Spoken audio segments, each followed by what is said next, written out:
viajamos en el tiempo y en el espacio de Monterrey a Ciudad de México y a la virtualidad. Entonces, Meli, ¿tienes los controles? Adelante, por favor. Muchas gracias a todos por su espera. Bueno, entonces damos comienzo a esto. Bienvenidos y bienvenidas sean todas a nuestra pequeña ceremonia de clausura del sexto Foro de Estudios Humanísticos en su edición 2024. Por parte del comité organizador, les queremos extender nuestro más profundo agradecimiento por su presencia y por todo el apoyo que hemos recibido por parte de todos ustedes en estos días de trabajo. Esperamos que todo haya sido de su agrado y que nos vuelvan a acompañar para el foro del próximo año. Para poder finalizar con este evento, hemos invitado aquí al doctor Roberto Domínguez Cáceres para que nos dirija unas palabras. Permítame presentárselo rápidamente y luego le cedo el micrófono. El doctor Roberto es maestro en Letras Modernas por la Universidad Iberoamericana y doctor en Letras también. Es profesor de tiempo completo de la Escuela de Humanidades y Educación del TEC de Monterrey desde 1988 y miembro del Sistema Nacional de Investigadores Nivel 1. Además de coordinar el grupo de literatura y discurso, el doctor Roberto es cofundador, junto con Silvia Garza, de la Asociación Civil Educadores Somos Todos, así como también es cofundador, junto con el doctor José Antonio García Ayala, del Seminario Permanente de Narrativas Urbanas en la Unidad Regina del Instituto Politécnico Nacional. Sus intereses de investigación abarcan el estudio de las narrativas audiovisuales, las representaciones de la diversidad sexogenérica y sus migraciones en literatura, cine y artes plásticas. Es un honor tenerlo aquí con nosotros el día de hoy, doctor Roberto. Le cedemos la palabra a usted. Muchas gracias, Melissa. Buenas tardes a todos y buenas noches. Me da muchísimo gusto estar aquí. Espero que me escuchen bien. Me dieron un poco de tiempo y la verdad estoy muy contento de poder dar estas palabras de clausura, que es un término muy poético para lo que voy a hacer. Y creo que empezaría por agradecer, que eso es un acto muy interesante, a todas las personas que han organizado este foro. Me voy a permitir leer algunos nombres que quiero que queden claros aquí, sobre todo a los estudiantes, a las estudiantes, a los estudiantes, a Juan José Casas García, a Carolina Elguín García, a Caleb Alberto Horta Curti, del Campus Monterrey, y a Marisela Cruz Mesa, Susana Lara Aguilar, Rubén Rebolledo, Macías, Mónica Vanessa López de la O, Melisa Mendoza, aquí presente, Guerrero, y Lorena Belém de la Barrera Soria, del Campus Ciudad de México, por darle vida y darle cuerpo y acuerpar esta sexta ocasión en la que tenemos el privilegio enorme y el gusto también tremendo de tener un foro de estudios humanísticos. Este proyecto nació hace muchos años, nació en un momento en el que estábamos reformando la manera en que queríamos interactuar con ustedes y nuestra intención ha sido pagada con creces. Me da muchísimo gusto recordar que este foro tiene, que vamos en la sexta, que estamos concluyendo ya la sexta edición, tiene su memoria en las redes sociales, en un ambiente profundamente inestable, muy cuestionado, pero que sin embargo ha sido tremendamente útil para extender nuestra labor y llevar a cabo una serie de reflexiones y de diálogos permanentes.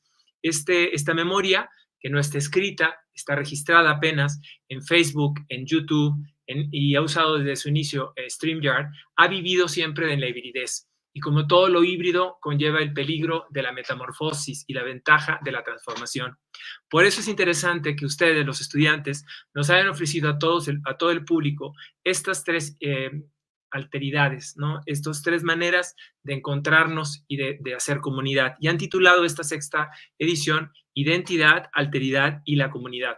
Así, por lo tanto, me voy a permitir hacer una brevísima narrativa de lo que yo escuché y que no deja de sorprenderme la actualidad de lo que ha dicho la doctora Blanca López de Mariscal en este espléndido cierre, con esta reflexión, la más contemporánea, la más cercana a lo que estamos haciendo todos los días, que es la idea de la pregunta metódica. Blanca López de Mariscal, en su texto, Los conceptos de la alteridad y la otredad en la inteligencia artificial, nos ha puesto el dedo en la tecla, diría yo, con un espléndido ejemplo de minería del texto, de la clase de lecturas cercanas, de close reading, que nos llevan a la duda investigadora.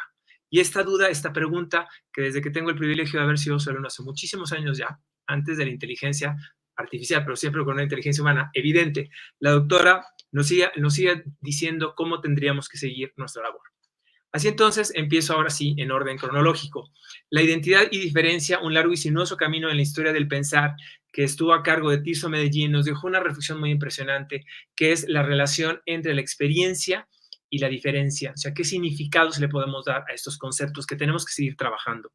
Vianey Ramírez Siles, con su conferencia Alteridad, Reflexiones Críticas para el siglo XXI, nos dejó muy claro que el psicoanálisis, las propuestas metodológicas, las propuestas desde las diferentes disciplinas son fundamentales para trabajar con esta diferencia, y de alguna manera rondaba en estas mesas el fantasma y los espectros de muchas definiciones excluyentes, de muchas definiciones esencialistas, que es nuestra labor desde los estudios humanísticos abatir y seguir trabajando. En la siguiente oportunidad, el diálogo Identidades y Disidencias Sexogenéricas, Teoría Queer y Activista en México, nos ha dejado claro a través de posturas muy diferentes, de las cuales solamente voy a rescatar algunas, la noción, por ejemplo, de políticas de la coalición, ¿no? De qué significado tiene la defensa, la resistencia y no resiliencia nada más, que es un término más económico, para trabajar el género, atravesado siempre de una conciencia de la violencia y de la racialización. ¿Cómo es posible trabajar estas disidencias como una forma creativa, constructiva de seguir pensando juntos? Y me parece muy adecuado que en esta secuencia la charla Sujeto situado e intersecciones desde la ética y el reconocimiento de la dignidad humana haya tenido una extraordinaria sensibilidad y además una relación muy interesante entre dos posturas completamente complementarias, la que dio el maestro Sergio Laguna y la maestra Sheila Quintana, quien nos explicaba con un ejemplo diario, cotidiano y por lo tanto muy poderoso de las trabajadoras domésticas, qué es el significado que le damos al otro, ¿no? En dónde lo colocamos y cómo nos trabajamos con ello. La siguiente jornada, la de octubre del día de hoy, inició espléndidamente con una charla sobre la alteridad vivida desde las comunidades tojolabales, en la que el doctor Carlos Manuel Valdés nos dio un testimonio vívido, nacido desde un lugar de enunciación poderosísimo, que es la experiencia de muchos años de trabajo en la comunidad, donde él se sitúa como el otro, ¿no? Como el otre, el alter, el no comprendido, y tiene que hacer este trabajo de irse integrando, o a lo mejor no integrando nunca, a una comunidad en la que termina por ser aceptado y a la que le regresa generosamente sus años de trabajo en forma de un libro. Y también en una postura completamente alejada pero complementaria, el doctor José Antonio Cervera nos retrata los avatares literalmente de las alteridades que van cambiando, de las personas, de las personas que llegan a un continente, a China, a una China en el siglo XVI, en la que se empiezan a trabajar elementos realmente impresionantes de adaptación para convencer al otro de algo. Y la conquista, entonces, no está exenta del travestismo, de las alteridades, de los disfraces, de las apariencias y sobre todo de un conocimiento profundo de la lengua.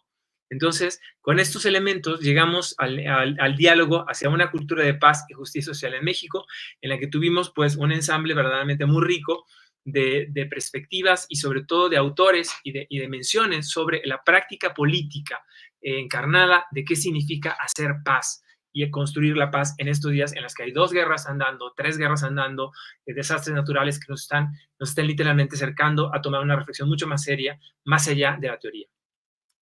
Justamente a la mitad de la jornada, Materialismos y Materialidad, de Roberto Cruz Arzábal, trabajó con un tema muy interesante para mí, que es el de la autoría, pero también curiosamente nos empieza a inquietar sobre las diferentes materialidades que rodean y se proponen como zonas de estudio para el texto literario. Asimismo, Sofía Mateos Gómez, en este orden lo estoy mencionando como aparecen en el programa y no necesariamente como estuvieron en el video, la doctora Sofía Mateos Gómez habla de la representación en prensa de las autoras alternativas, de las desconocidas, y hace una labor muy interesante sobre esta investigación cotidiana, minuciosa, solitaria, que devuelve conocimientos muy profundos sobre qué significa escribir como un acto de alteridad, como un acto de identidad y sobre todo como una permanencia de una comunidad. Es decir, nada, en una conclusión que yo saco, eso no lo dijo la doctora Mateos, nada construye más comunidad que el investigar quiénes escriben y quiénes nos han dotado de esa memoria. En ese mismo sentido, Rosa Herrera Guido nos ha dado un espléndido ejemplo enumerativo de qué significa el pensamiento surrealista. Me parece que la doctora Herrera nos ha hecho un espléndido ejercicio, sobre todo por este sentido. Creo suponer que, así como ustedes lo ven, las colaboraciones, como así lo dijo, ¿no? En un momento determinado que lo resumió Khaled Orta, quien fue el moderador, cuando hablábamos de las colaboraciones ocultadas para el estudio de literatura producida por mujeres, de las que hablaba la doctora Sofía Mateos, pasamos después a esta propuesta de seguir un estudio de qué significa la patria o las fronteras para las escritoras mujeres en una época entonces como ahora, ¿no? ¿Qué significa hablar de esto? Por su parte, la doctora Rosario Herrera Guido nos ha regalado un espléndido ejercicio de una toma de su tema, el surrealismo y la vigencia de su propuesta, la del surrealismo, como una forma de expresión en una exposición que combina la secuencia, el oxímoron y las definiciones de la poesía de alguien tan particular y tan discutido como el Octavio Paz, pero también los ejercicios de otras labores surrealistas, en las que, digo yo, y esto es una aportación mía, tenemos elementos concomitantes con el psicoanálisis, la identidad, la alteridad y una muy peculiar manera de dibujar una comunidad. La comunidad que propone descubrir en la poesía, en la fuerza del lenguaje, una clave para aproximarnos a lo real. Y digo yo, justo en momentos en que lo real se está apareciendo en un momento de inminente crisis, en una transición, el surrealismo como propuesta parece estar en camino de convertirse en literatura costumbrista. Roberto Cruz Alzabas, insisto, nos recuerda que las metodologías del trabajo con las que se pone en crisis la noción de políticas de identidad o el identity policies están todavía de moda en un giro multicultural que hay que tomar con mucho cuidado y nosotros que nos decimos multidisciplinares tendríamos que reflexionar mucho qué significa este sentido. Asimismo, las notas sobre la materialidad textual, la materialidad de la poesía, la materialidad en torno al hecho de la creación. Y termino, como empecé, agradeciendo profundamente la atención de todos ustedes y también con este maravilloso cierre que hizo la doctora Blanca López de Mariscal, hablando de un concepto de la alteridad y la otredad en la inteligencia artificial, pero poniéndonos en práctica cuál debe ser nuestra actitud frente a estos fenómenos tecnológicos. La duda, el poner la palabra, el poner la idea ahí donde está y no dejarnos ir con la sospecha. Entonces, me da muchísimo gusto dar por clausurado este sexto foro e empiezo a invitar ya a la siguiente generación a que piensen un tema, que nos convoquen, que trabajen, que nos hagan pensar y que nos hagan seguir dudando de las certezas y sobre todo plantear mejores preguntas y no solamente crear las respuestas. Muchísimas gracias y a nombre de todo el equipo, de Max Maza, de Claudia Irene García Rubio, de Fátima Martínez Jasso y de mi propio Roberto Domínguez, pues les damos muchísimas gracias por esta espléndida labor educativa. Gracias, profesor. Muchísimas gracias al doctor Roberto también por sus palabras. Y les damos las gracias por parte del comité organizador, los que estamos aquí en pantalla y los que no pudieron estar aquí. Pero bueno, muchas gracias.